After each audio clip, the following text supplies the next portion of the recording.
took a couple of years to complete the editing of the documentary, because there were already quite some pressure on this documentary, and once the documentary was ready in 2021, it means 3 years ago now, the producer unexpectedly decided not to distribute this movie, and therefore only a few months ago, after 3 years without distribution, I decided to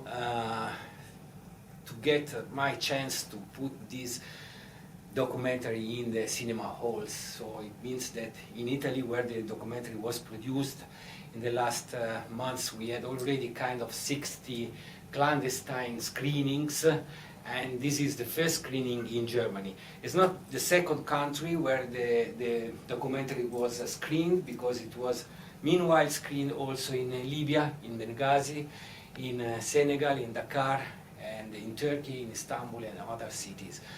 It seems that the subject is migration, but given the fact that migration is not an isolated phenomenon, rather is a consequence of a history which seems to be impossible to be told in Europe. It means the story of what is going on, what is happening in Libya in the last 10 years. What people normally know in Europe about the situation in Libya is like something covered by a mountain of lies. So it's not easy to explain these stories inside this movie, given the fact that people don't know correctly what is happening in Libya. I think this is the main story, because the main story tells about the military occupation of Tripoli and the area of Tripolitania. That means only 20% of the whole territory of the country. We used to portray Libya divided in two. Actually, the Libyans are all together on one side, which is the side of their own parliament, which was elected in 2014. A parliament which is obliged, which is forced to gather in Benghazi. It means not in a capital, because in the capital there are militias, and these militias are there to prevent the legitimate parliament to install itself in the capital of Libya, and therefore to govern and to lead the country. The presence of the militias in Tripoli, for example, has been told that are there, and they are economically supported by Europe in order to stop migration. From what I can see in these last 6 years of research on the ground, the real reason is, rather than these militias provide the smuggling of up to the 40% of the Libyan oil each year, thanks to the Maltese mafia, the Italian mafia, the Turkish mafia. This 40%, nobody knows actually where ends. Libyans only could find out that it disappears. So it means that when it is sold illegally on the black market, on the international black market of oil, the income, of course, of this sale is not going to the funds of the government, but it goes directly in the pockets of the militias. But nobody knows exactly where this oil goes.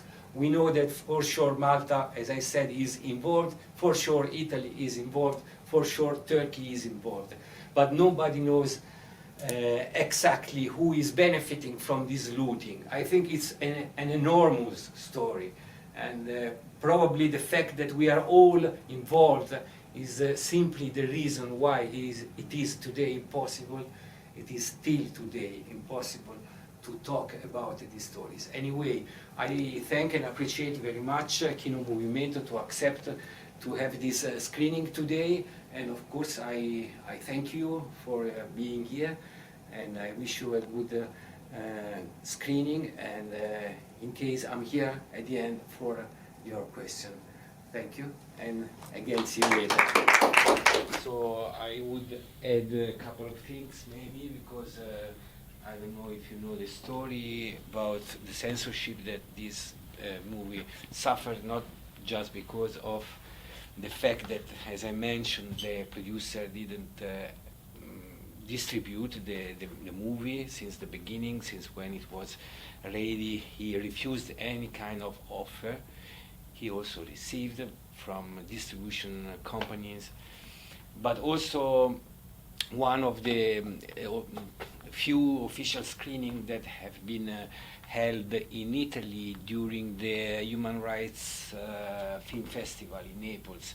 The screening lasted only 20 minutes because somebody from the audience decided to give a stop to the screening. Anyway, on the internet, on YouTube, there is the video about what happened in the hall, in the cinema hall, during that evening. Afterwards, there was also in the last year a campaign of defamation about this movie, because you can retrace in several websites somebody who is arguing that I didn't have the permission to publish these voice messages. And I would underline that he's not arguing that the things said in the voice messages are false, but simply that I didn't have the permission to publish them. Anyway, this is false also, because anytime I was to upload these voice messages, and they are all anyway online on some channels, not only this in the movie, but also others, many others. Of course, I was informing and asking the guy, the migrant in Libya, if I could publish the voice message. The voice message is the way I mostly work, because it could protect the identity of the migrant. So you can. I was asking, please say everything freely, because I want to listen the story. I want to listen to your voice. I don't need to publish your face. I don't need to publish your name.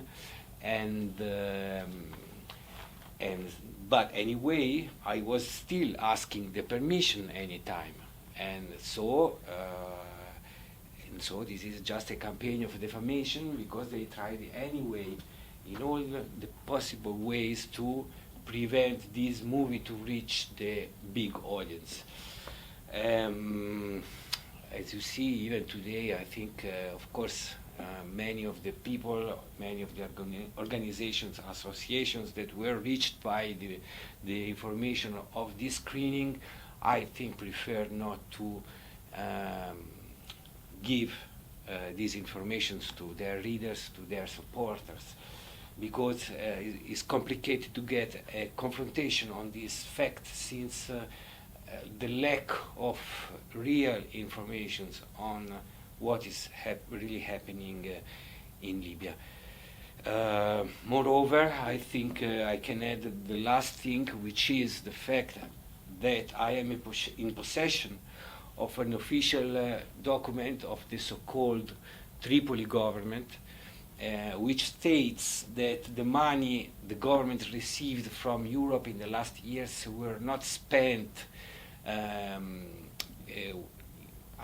within the chapter regarding migration, but they were spent for other needs of the state, which leads us to believe they are talking about weapons and oil, smuggled oil.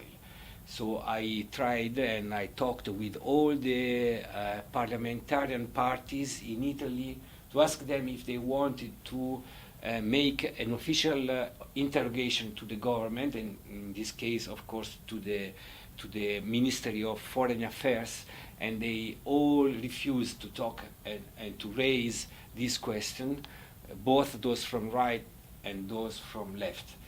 I tried also with other European parties, and with all the parties I talked with, they also refused to raise questions about how in Tripoli the money we send them are spent. So what can I say? I think more than this is not possible to be done. So it seems my role is only a kind of representation role in the sense that I'm here raising a flag all alone, and it's all what I can do. I think will come one day when we will be forced to realize what really happened in Libya in these 10 years. Maybe somebody will recall, will remember that somebody was already saying these things. Who knows, we will see. The story became much more complicated, and nowadays I can say that people prefer not to confrontate with this issue. Somehow is more comfortable to keep your position and to split us in two different sides, those who believe this, those who believe that. But the real confrontation with facts is heavy to be sustained, and therefore, this is what this is the result. Is the result. But anyway, also because of this, I appreciate you to be here, and appreciate the Kino Moviemento to accept screening the